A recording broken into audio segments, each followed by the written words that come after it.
Today's promise. I sought the Lord, and he answered me.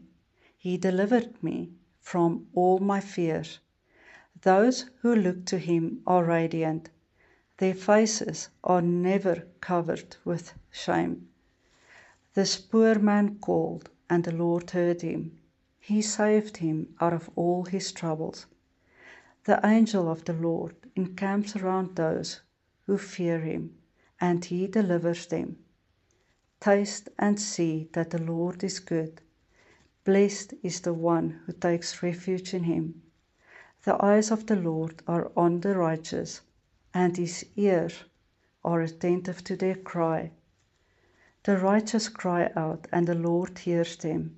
He delivers them from all their troubles.